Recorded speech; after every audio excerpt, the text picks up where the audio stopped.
Welcome to Bitter or Better, real stories of divorce and resilience, the podcast that gets real about the messy middle of divorce and what it takes to come out stronger on the other side.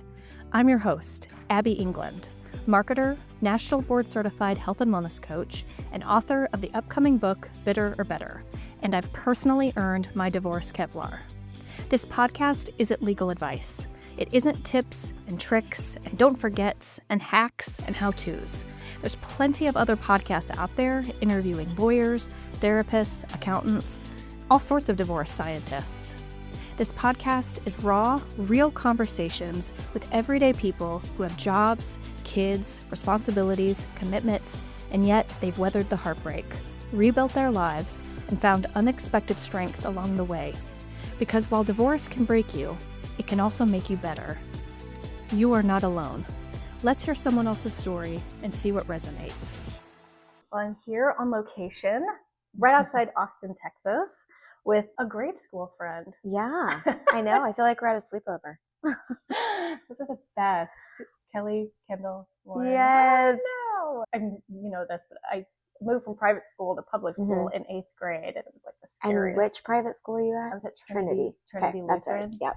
Yeah, the scariest thing you'll ever do in your life. Oh, that's what I hear. Going from private school to public school. Yeah. But you guys were fun. Yeah, it was fun. What grade you were in? 7th when you moved over? Or no, 6th? I was going into 8th grade. Going into 8th grade. Okay. Yeah. All right. So yeah, middle school. Yeah. Yeah, I know. Look at us. Look at us now. And then getting to see you at the reunion. I know. Was so fun. Did you not have the best time? I had so much fun. And then I pinged everybody who didn't go, and I'm like, why didn't you go? Yeah. I know. I had nervousness about it. And you went by yourself, right? Mm-hmm. And I can not imagine, because Katie and I went together. We got there in the parking lot, and I was like, we could just turn around right now. And nobody would know. It wouldn't be a big deal. And my husband was like, y'all came for this? Y'all can do this. Let's go. I'll walk you in. And I'm so glad. And I tell all my clients, I'm like, go. It's so fun. It's awkward. You get nervous, but everybody feels that way. Yeah. And then it's just like old times. And exactly. Yeah. Everyone's just as awkward. Yeah. So, yeah. Yeah, it was fun. Well, before we get into it, can you go ahead and introduce yourself? Yeah. So I'm Lauren and live in between Austin and San Antonio. I have 3 of my own children, 2 stepchildren. Yeah, I kind of married originally my high school sweetheart. And we'll get into it. And that we will talk about what happened. Okay. Yeah. I don't know much of your story. I know like maybe tip of the iceberg. I don't know much. So thank you for doing this and being vulnerable and sharing. I always ask people, why on earth would you go back and pick at this scab that has healed? Why open up and share your story with others? You know, we talked about we're both women of faith. I feel like when we go through these trials in life, God gets us through them, or, you know, you get through them. And if you don't share your experience, I feel like that's the blessing in all of it, is that you then have a story to share with someone else, because nothing is worse than going through something alone. When you sent over ideas about what you want to talk about, it was like picking a scab. And I was like, oh my gosh, some of these you block out of your memory because it is so hurtful. But I guess just mainly to let people know that you aren't alone. Feelings are normal. They're valid. And when somebody else can understand what you've been through, it is a game changer. Yeah, 100%. When I meet people, even if they're strangers, but we somehow talk about our personal lives and they've gone through a divorce, like it takes a relationship to a whole new level. You don't have to say anything. You're just like, I got it. I got you, girl. Yeah, yes. I understand. Well, thank you. Yeah, the mission and purpose of the podcast is to help people feel like they're not alone, and it sucks, but you will get through it. And there's 2 ways to get through it. Yeah. You know, bitter or better. Yeah. So let's rewind. Okay. You married your high school sweetheart. Yep. You know, describe the relationship and then the marriage and the family dynamic. We met originally, I think I was 14 and he was 16, and then started dating. So he went to a different high school, was 2 years older than me. So we started dating my junior year, his freshman year of college. and our families knew each other. We were in a small church in different locations, but our families knew each other through that. Started dating when we were 16. We got married. I had been 20 for a month when we got married. I didn't even realize that you guys met in high school. Yeah, dated all throughout high school. That must be why I don't remember you dating any boys from high school. Yeah. And I still lived it up in high school. I still felt like it was kind of nice that he was at college and he played basketball. So like he was busy in college and I could be with my friends and do all that. But yeah, so we got married when I had been 20 for 1 month, and we had babies, started having a family. We had gone through some miscarriages, IVF. So we went through it the first 5 years. Wow. And then ended up doing IVF, having my daughter. And then got married in 2005, 2010. I had her. Then we adopted, and my middle son's adopted. I didn't know that. Mm-hmm. So we did all of that. These are all very big things that could be enough in a marriage. IVF, adoption, all of those on their own. That's enough. That's more than a lot of people have to go through. Did IVF again, had my youngest son. I mean, just to get into it, I guess. After we adopted our son, he was about 6 months old. My sister was living with us at the time. She had gone through a breakup, actually, and was like, I'm coming to Texas. She came here, fell in love with it. So she lived with us up in the room up front. Okay, so you and he moved to Texas together. We did, yeah. Okay. We moved here right after I had my daughter. She was 4 months old when we moved here. We went through the adoption. My sister moved here, had a new baby we had just adopted, trying to get into that groove. And he wasn't like the easiest baby.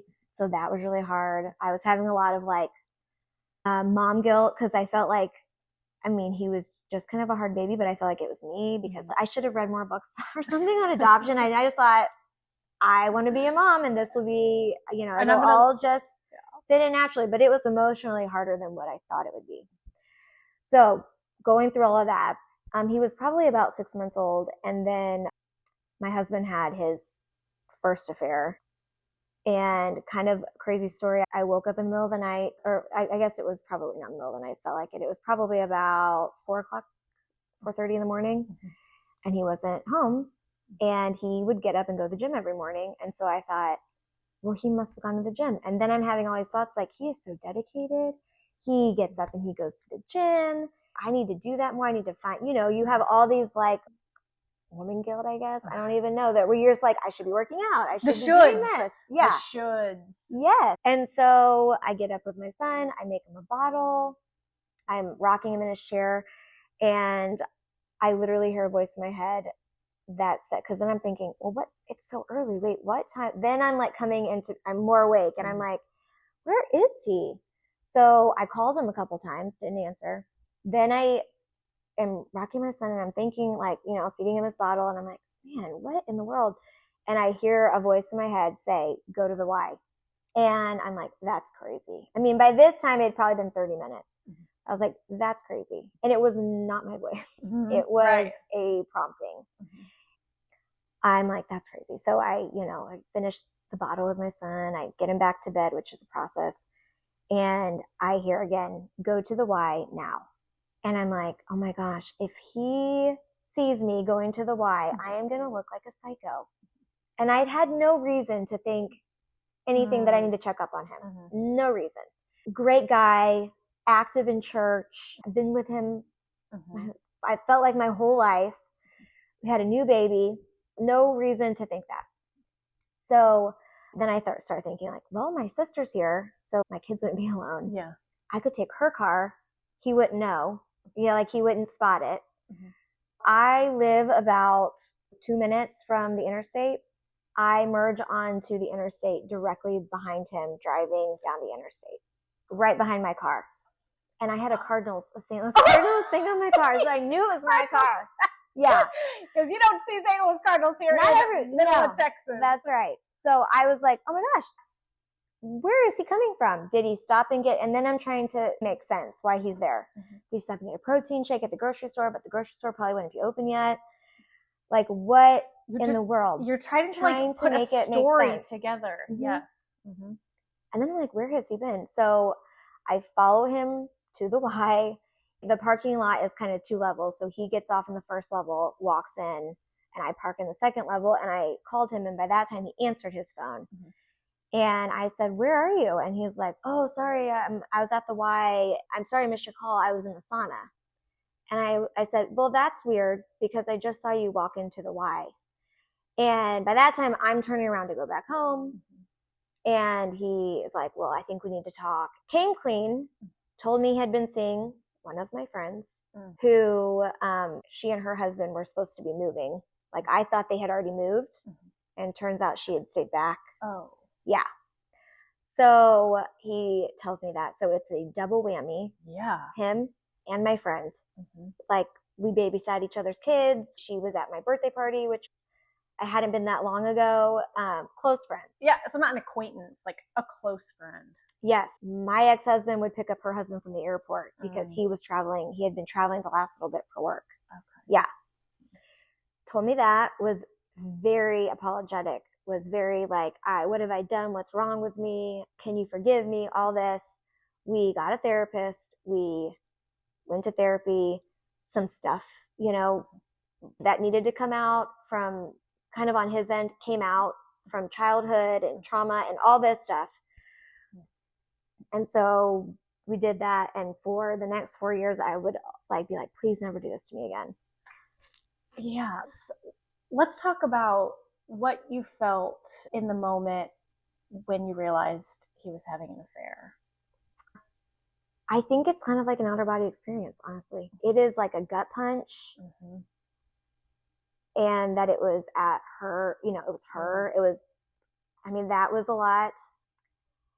And you still love them, So you're like, you are my person I want to go to you for comfort right now because I'm devastated, but you're the person who devastated me. And then I don't know about you, but I then had feelings when I found out my ex was having an affair, or it was the affair that kind of broke us. If someone were to be like, would you go back? It would take me a while to answer that question because the girl power in you wants to be like, F no. But then if you're like really honest, you're like, I might, because I still love this person. And so then there's like feelings of guilt and what's wrong with you and come on and like. And you took marriage vows, and I am someone who respects those marriage vows. Yes. So for what is for better or for worse? What is what is worse? Is this worse isn't a flu? Yeah. Especially when you have children involved. We had just adopted a baby. And he is sad. And so I told him, you are not your mistake. If this was a mistake, I will figure out how to forgive you. And it was not easy. And I never felt like he got the gravity of it, of what he did. So it was really hard for me. The next 4 years, it was hard to come up off of, I still don't think you get this. I would be like, you don't get what the work I've had to put in to try to forgive you. And you want to complain about the dishes weren't done or something. Added to this also, I was a stay-at-home mom. I had stopped working when our daughter was born. 10 years I had, not worked. Fast forward 4 years, we put in the work. We were doing great. Everything seemed like it was moving into a new normal. Can I ask you real quick? Yeah. How in the world were you able to forgive? Well, I realized first that I didn't know how to forgive. It was like a forgiveness that is the deepest kind of betrayal, hurt by multiple people who shouldn't hurt you, friends, and I am a good girlfriend. So that was hard. That there were friends out there that I let into my life that hurt my family. Yeah. Abby, honestly, I still struggle with forgiveness because it is hard, but it is required, and I know it is for you. It's for you, not the other person. Okay. But I did realize then that forgiveness is not as easy as you think it's going to be. She was probably easier to forgive because I didn't expect as much from her. He was harder to forgive because I expected a lot from him and I gave a lot. That's a process. Sounds like it's decisions every You have day. to choose, I guess. Yeah, for sure. And I chose to move on. I didn't tell anybody it happened because I thought, this is marriage and I will forgive you one time. But I told him, you ever do this again and I will be done. That's it. Like, this is a mistake, but more than once is a pattern of behavior. Yes. Well, let's fast forward 4 years. All of a sudden, he starts telling me that he's unhappy. Oh, that sounds familiar. We had my son, my youngest at that point. So now we were on baby 3. He was 2. And I thought this was just, we have little kids. It's crazy. Yeah, I'm not happy every day either. But like, I still love you. And like, we will get through the little kid stage because it's hard. And when we were arguing more because he was unhappy, I would be excited for him to come home because it's like, oh, another adult and my husband. And he would come in. It was like a black cloud. Like, okay, clearly he was unhappy. But I would have done anything to change anything in me to make him happy. One night, I think he told me that he wanted to separate. I mean, we had started that whole conversation and it still just seems like, okay, like we have been together so long. Like, it just did not seem real. At that point, we'd been married 14 years or something like that. We'd been together since we were 16. Imagining life without him was like imagining no arm on my left side of my body. Yeah. It was around Super Bowl and I got a text message. We were supposed to go to a Super Bowl party with some friends. One of our friends were hosting a Super Bowl party. We had started being in this volleyball at the rec center, like an adult volleyball thing. And he would get like frustrated. Like, I am not a volleyball player. 5 feet tall. And I've never played volleyball in my life. But he would get like frustrated where I'm like, this is supposed to be fun. And I'm not a volleyball player. And I'm just out here trying to do my best, you know? So weird stuff. Yes. I don't even know how to put my finger on it. Like, dude, chill. If I can share a complimentary story, like when we were kind of in the red light, green light, we went to some town in North Carolina, some like mountain town in North Carolina. And we had gone fly fishing earlier in the day. And it was like Saturday. So there was Saturday college football on, and we came back to a bar and there was a group of 4 women at the bar sitting by themselves. I didn't think anything of it. Later on in our conversations, he was like, well, you don't like football. Like, you're not going to go to a bar like those women and sit and watch football at a bar. And I'm like, no, I'm not. Because I got better things to do on a Saturday. And who cares? Like the little things that come up, you're like, microaggressions maybe is kind of what I was feeling. And so we're going through this process of like, yeah, you are clearly unhappy. Clearly. I don't know what I can do to like make this better. Also, he would get distant with texting. I would text him. I wouldn't automatically hear back from him. He wouldn't call me during the day. But I'm a pretty like confident person and I don't really need constant reassurance. So I think when he pulled away and got more distance and I had 3 little kids, I just was like in my lane. Anyway, we're doing this volleyball thing and we were on our way one night to the volleyball for a game. And he's pretty much telling me like, I'm done, and was so cold about it. Like, I'm done being married. I'm going to move out, all this. And was so cold that it was shocking to me. Literally like I wasn't talking to the person that I'd known my whole life. And so he was mad that he was missing this volleyball game. And he was like, it's the one thing I look forward to today. And a volleyball game at the rec center, an adult volleyball league. I was like, okay, like this is for real. At that moment, it became real. Like you shared, like for whatever reason, this is a real moment. All right, I hear you. I hear you now. Maybe a week later, we're bathing all of our kids. And he sets his phone down, and he's an Android user. So like, I don't even know how to use that phone.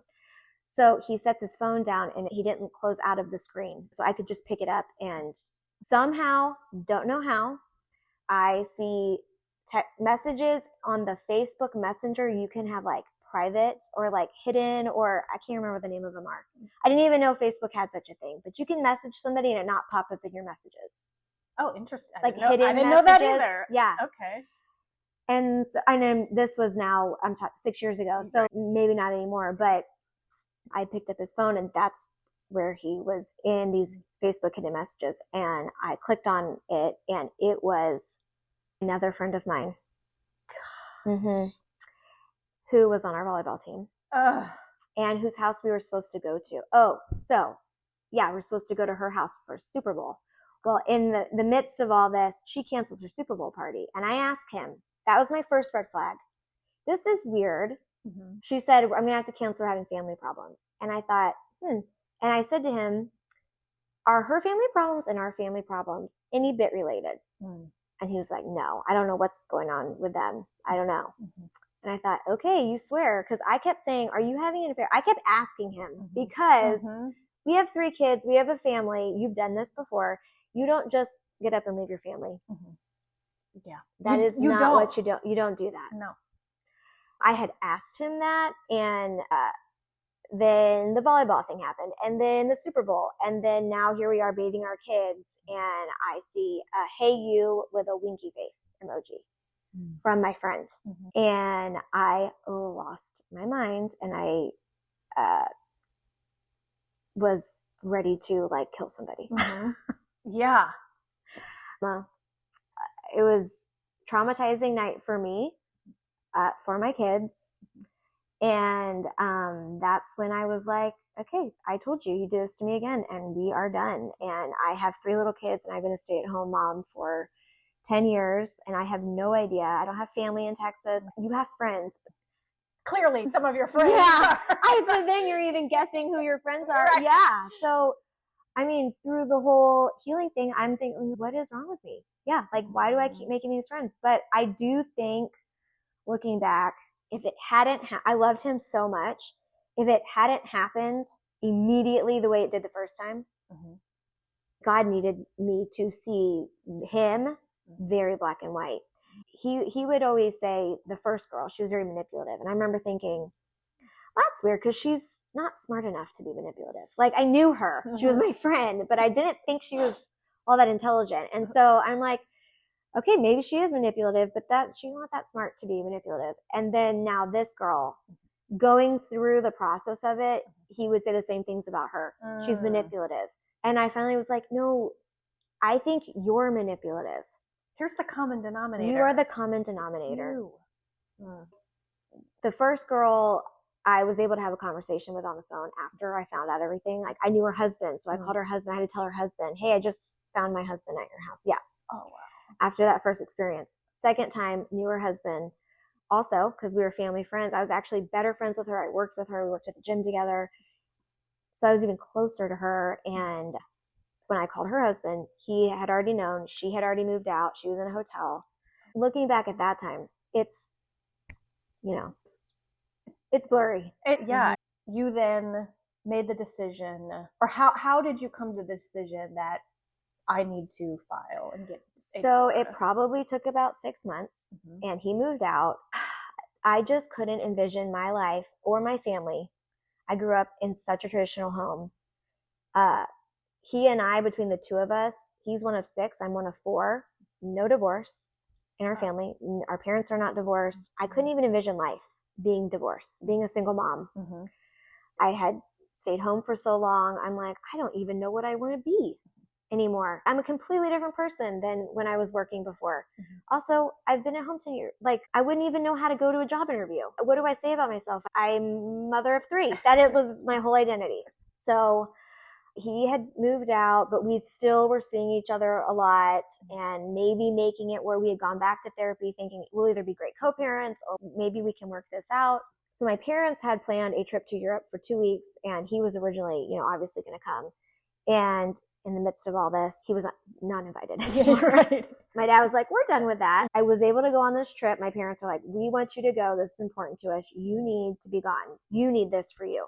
So I went, and I was away from home and away from him and on a different time zone. I only could talk to him if I was on Wi-Fi. And then by the time we'd get home from doing whatever we were doing, it was usually too late. So I really was just me with my parents, with my sister, with her husband, with my mom's best friend who knew me, with my family in Europe.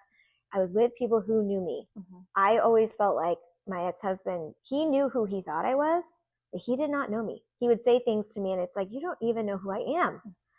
And so being with people who knew who I was, separate, not being a mom, not being a wife, with a lot of other married people who'd been married for a long time, I thought, I am not a terrible wife. I'm just like every other wife, because he really did make me feel like I just wasn't that good of a wife. And so I was like, who my parents speak to me and know me as is who I am. I just had to find that again, I guess. I could see things so much more clearly not being in his world of hot and cold and confusion, him telling me who I was instead of me understanding and knowing who I am. When I got back, I thought, I need to get my own therapist. And he kept saying things to me when I would talk to him. You're acting weird. And I'm like, no, I'm not. It was his own insecurity about maybe me coming to this realization and finally pulling away. Because at that point, I think he was maybe ready to work it out. You know, he'd had 6 months of being on his own, away from his kids. So I got my own therapist. She basically told me, I think you're married to a narcissist. Do you know what that is? And I thought, well, his brother told me on the onset of all this, I think he's a narcissist. And I was like, but I don't know what that is. And I feel like it's a word people throw around. It's become more and more common. Yeah. Now, whether it's because there's more and more out there, I don't know, but yes. I hear you. And this was several years ago, too. This was like, way before TikTok. Yeah. Or whatever, you know. I said, I mean, I've heard that term, but I feel like it's like people throw around like, oh, I'm so OCD. And she's like, well, from what you've told me, there are markers that we check. And she said, and obviously I've never met him, so I can't diagnose him. But 2 affairs that you know about, both with your friends, that's like next level hurt. And you can either stay with him and know that it'll probably happen again, and his narcissism will probably only get worse. It gets worse as they get older. And so if you choose to stay with him, just know that's probably going to be your future. Or you choose a life for yourself where you get some control back.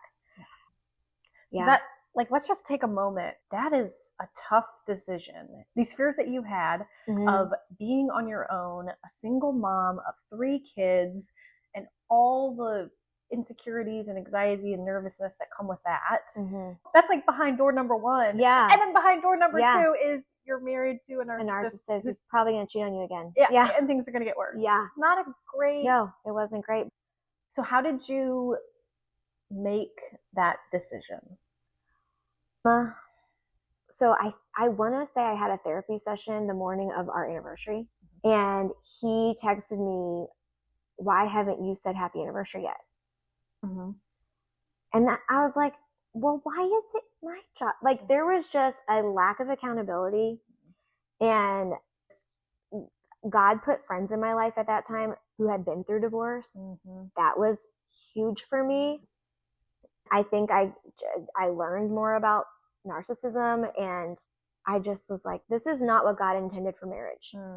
And I will never be happy again. I still worked with the second girl, so I would see her and it would give me full on sweats. The minute that I chose, choosing was not in a minute. It was a process. But all of this combined, I was like, I've got to be done. I got to choose me. And I want to show my kids, they were little, which was hard, but a blessing, what a marriage is supposed to be like. And I really don't want to show them what a bad marriage is supposed to be like. Yeah, you're showing 3 little people. Again, that door number 1, door number 2. Yeah. Either show them, what a good marriage looks like, which they're going to go and have kids of their own. So it's like a ripple effect. Yeah. I did not want to show them a bad marriage.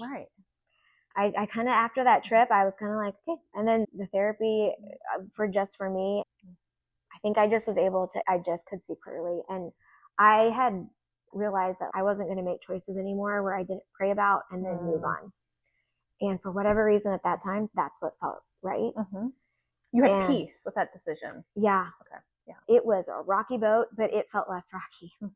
I do know though that once I let that go, I was like, I don't want to be married anymore. We went to a mutual therapy session, and I told him, I am done now. And he was like, I can understand, because I guess I've been in the place where I've been done with our marriage also. And in my head, I'm like, but I didn't let an affair cloud my judgment. Right. It wasn't someone waiting in the wings, so to speak. Wasn't someone waiting in the wings. Yeah. Left there, and I called my dad, and he's like, well, okay, that's good. I mean, he was just waiting for me to come around to that. I have a good dad, and he was like, you deserve way better than this. When I would see her, the second girl, at the gym and stuff, it was like, oh, you're not my problem. Like, all of this, not my problem. So you made the choice. Again, it didn't come in a minute. It was definitely a process. What then did you have to do or prepare for the actual divorce process? Like, how did you position yourself for the divorce process? So I met with my attorney. We owned our own business, my ex-husband and I. I wasn't even on a lot of the business stuff.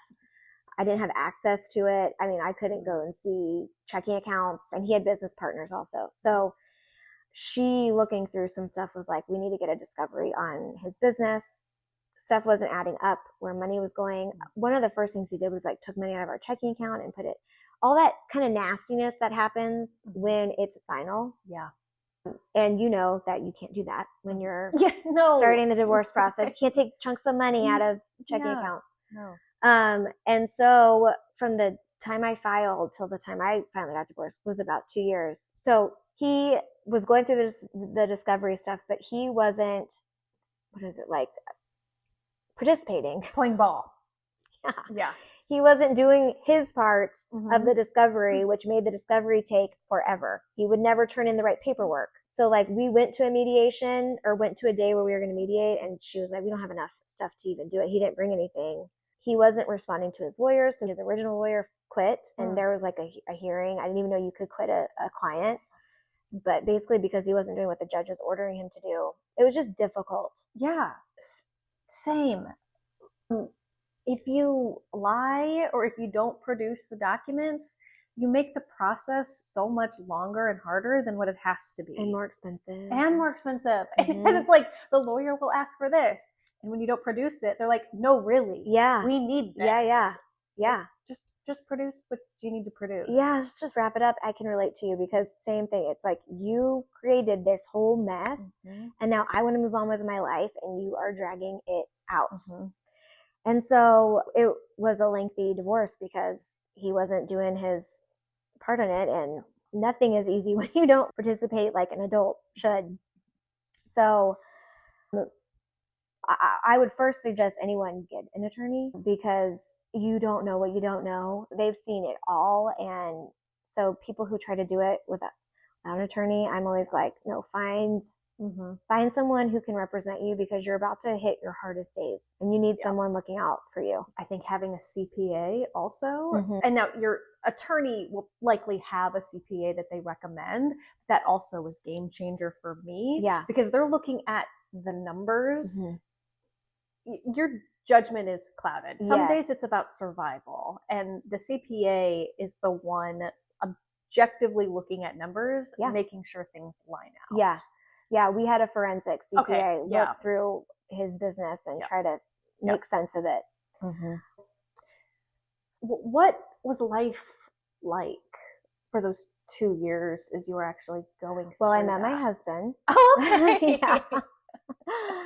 And so that was hard too. I met him and I originally told him, like, I really like you, but I want to honor my marriage. I did not know that marriage would continue on for 2 more years through a divorce process. I originally told him, like, my husband had an affair and I don't want to leave this marriage being able to say, you know, because that I did anything but leave it the best way possible. So because the court still deems you married up until your actual divorce date. Right. Yeah. But we started dating. We started dating. Okay. 2 years is a long time. That is a long time. Yeah. So but you're worth it. You are worth it. I know you.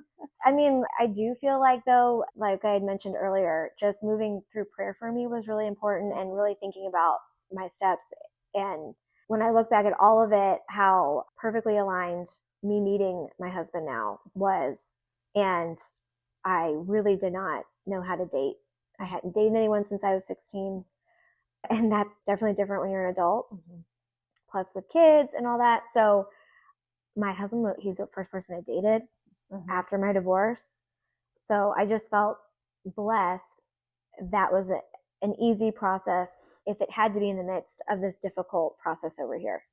Yeah, because there's so much ugness with the process that to have something positive and levity, it's a little bright light. Yes. If we can go back a little bit and you can pass on any question that I ask. I don't have kids. I know that sometimes kids are the reason people stay together.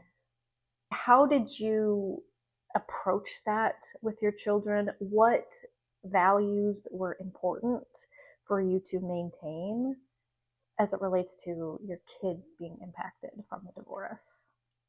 I immediately put them in therapy. And actually, it's kind of funny. My son said, "Mom, do you remember when we used to go visit your friend and then we'd get Chick-fil-A? You'd pick us up from school, we'd go visit your friend and we'd get Chick-fil-A." And I was like, that was a therapist, but he didn't even know. I wanted them to be okay. And like I said, I am not a child of divorce, so I do not understand where they're coming from. And so I immediately put them in therapy. But one thing that I would have liked to have seen happen, and it hasn't necessarily, but it is still important, is that first family unit is still a family unit. We don't co-parent as well as I would like, and things aren't as united as I wish they could be. And just like that unit of family, with or without their dad in it with us, we were a group. And them just feeling like their feelings are valid, and asking them also to be patient with me because I'm navigating this for the first time too. They were little. So I had a 2-year-old at the time. That's hard. One thing we did do that I hope was helpful is our dog would go with the kids back and forth. Yeah. And so like she was constant to them. We do birthdays still together as best we can. So even for my husband now, who has an ex-wife, I still want to respect that family unit. It doesn't go away. It is still a unit, and it still very much feels like a unit. Family to me is the most important, and so I tried to maintain that as best I could. It sounds like maintaining as much consistency as possible was a guiding value throughout the process. Yeah, I did not really want their life to change more than it needed to, because it was a pretty big change in itself. And that included staying in Texas. Yeah. I originally thought, I'm going to have to go live with my parents. I don't have a job. How am I going to do this? And my parents too were like, move back, you know. But first of all, I wanted their dad in their life, so I would never want to take them away from him. And I'm like, no, this is my life. I have friends here. I have my roots. I am here now. Yeah, I understand that. Yeah. Divorce, it's a process. We know it's a 2-year process, but it's more than like the actual, you know, time that you're passing legal paperwork back and forth. Yes. What tools or strategies did you utilize to get through it? I think having the friends that I had, that God kind of placed in my life right before my life completely flipped. Having those friendships were helpful. Having my family was helpful. Prayer is helpful to me. Church was helpful. That's kind of where I leaned in more towards, because that to me was my foundation.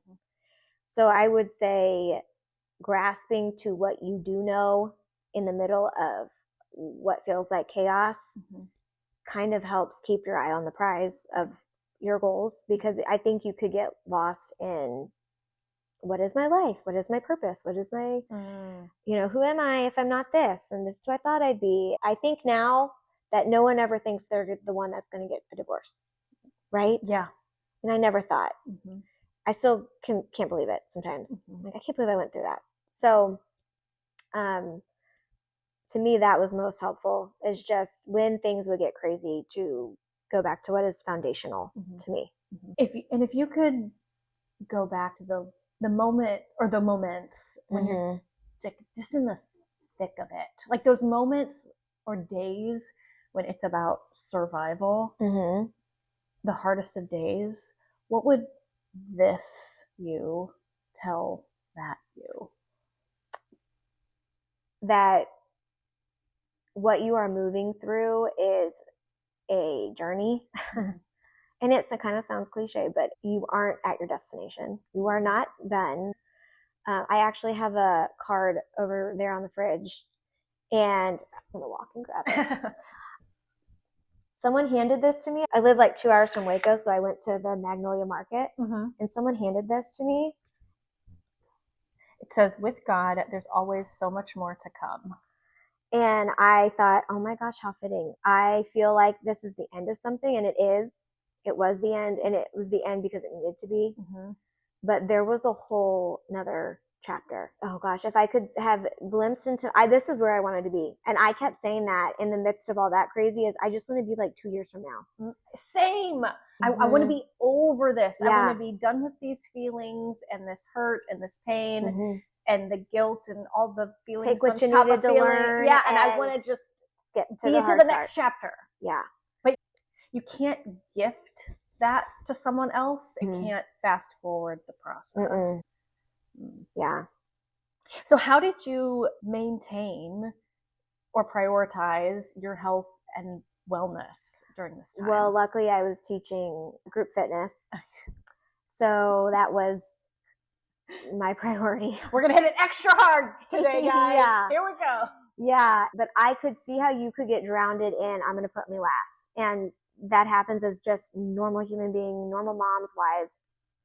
One thing that you had asked me about, you know, when we originally spoke was like a theme song, and I have like 7, you know, and running it out or being able to work out. And if you're someone who goes to the gym, usually have a gym community, and being able to talk to those people. And so I was lucky enough to be in a situation where that wasn't hard for me. I didn't have to make the time was made, and I was usually paid to be there. So even better. But the physical movement is so huge. Good. It's huge. It impacts everything. Yes. Even if you can get outside and walk 20 minutes just to get sunshine, see things a little bit differently, pretty much anybody can do that. And I still do that when stuff gets overwhelming. Yeah. I'm going to go walk the block. A timeout. Yeah. I say that like nothing crystallizes your values more than going through a divorce. What values crystallized for you? Loyalty, love, which I think I would have said I was really loved by my first husband. Now being married to my husband now, it is a different love. Tell me about that. Gosh, like just being interested in my opinion and respecting my opinion and wanting my opinion. I can be myself, and I'm not held to a standard that that person wasn't willing to hold themselves to. And maybe just full acceptance and someone being vulnerable with you. I think there was like a lack of vulnerability coming from my ex-husband. You can't ground your relationship if there's no vulnerability there. And that's just something that I think being older and having now that I wouldn't have known that that was missing, but it was.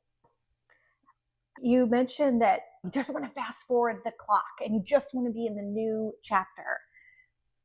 What did your divorce bring you? What gifts or opportunities? Perseverance comes to mind because you have to move through things you don't want to do, especially being a single mom. Nobody was mowing my grass. Nobody was doing my dishes. Nobody was putting out my trash. I had 3 little kids, my youngest 9, 6, and he had just turned 3. So that is a lot.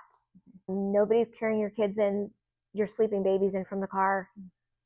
You are. It was like 3 rounds of carrying in sleepy babies. It was nonstop. You have to move through things and you just have to do them. And I don't know that helps me as much as I can help see with my kids. Like, I know you don't want to do this project, but let's just do it. You don't have an option. And so I feel like that value has really been lightened, and kind of surrendering to the fact that we don't control our lives and we don't always get things the way we think they're going to be given to us. I would always pray for patience before all this because I had little kids. So every day, like, give me more patience. Then I became a single mom and I got what I prayed for. So now I'm like really careful to pray for patience. You do have to be patient in life in general for things to come to you because they come in such a better way than forcing it. If you just let it happen. Yeah. Just kind of accept and surrender. And if you're a person of faith, I think that's part of the deal. Yeah, you're taught that. But then like when you live through it, that is like, okay, I am done trying to do this my way because I did, and this is where I'm at. So I will just move with you and you will get me where I am supposed to be, and it'll be the best thing for me possible. Yeah. I remember just praying sometimes 3 times a day and just being like, if you put the stone in front of me, I will walk on it. I don't know where the next stone is. I don't know where we're going, but I will walk on it if you present. Yeah. And also I won't unless you are like, this is your stone. Right, exactly. Like I also won't try to think this stone is more secure. Like I'm going to go on your stone. Yeah. But then also please close the door, slam the window, caution tape. If that's not what we're supposed to do. Yeah. Yeah. And I feel like outsider looking in, because I'm not in Atlanta living with you, seeing you every day, but I also feel like you're doing a great job. Thank you. Because it's hard and lemonade from lemons. Yeah, that's right. So in our final question, what would you like, or what do you hope people take away from hearing your story? Just knowing that in your worst situation, there's always brighter days ahead. But that was the worst time of my life. You don't have anyone to talk to normally because I was like, all my friends are married. Like, it's just hard to have someone even be able to relate to you. So that's really hard. But when you can find someone, even if you don't personally know them, you find them through Instagram or whatever. But if you can kind of look at where they are and know that that's coming for you too, that it will get better because it has to. But you just have to stay grounded in who you are, accepting of who you are, and relinquish control over what my life should look like. Those shoulds. Yeah, those shoulds come back 360. Yeah, absolutely. Well, thank you so much for sharing your story. I did not know all of that. You see a little bit on Facebook and you see glimpses of people's stories, but you don't really know the whole thing. But it's scary to put it out there, and social media in general can be a very not safe place to put stuff. Yeah. And you don't want everything out there forever, and you don't know what you're doing. Like what you said, like I was taking it one stone at a time. And how do I even explain what I'm going through in the midst of what I'm going through? Because I don't understand it yet. So now I feel like I'm in a much more healed place to understand why I went through that. And so I'm a more whole person to be able to share what I went through because I think I understand it better. And even though, like I said, some days still I'm like, man, I can't believe I did that. Right. It was really stinking hard. But here I am, and I can actually tell a story and not cry about it and not think of it as devastation. Yeah. It's just the journey of how you got to where you are today. Yeah. And I would never be the Christian I am if I didn't go through that, ever. My faith would never be as tightly bound to Christ if I did not go through that. And I mean, I'm in a Bible study, and sometimes I will tell people, like, I sometimes get jealous of who I was because I was clinging so tight to him. When everything is going good, you don't cling as hard. Yeah, no. You kind of back off and go to his hand, or, but I was like clinging to his chest in the midst of it. And so I would say to somebody in the middle of it, as hard as it is, be grateful that you can have that closeness right now, because that in itself is precious in a really hard time to be. I'm not taking a step unless you put a stone there. That doesn't stick with you every day when everything is going great. But oh, that's such a good exclamation point to end this. So thank you so much. Thank you. Okay. Yeah. Thanks for listening to Bitter or Better, where we turn heartbreak into healing and survival into strength. As Brené Brown says, vulnerability is the last thing we want to show, but the first thing we look for in others. That's what this is all about. Real people showing up, sharing their stories, and reminding the rest of us that we're not alone. If this episode resonated with you, share it with someone who might need to hear it too. And remember, you have a choice: bitter or better. See you next time for more real stories, real people, and real resilience.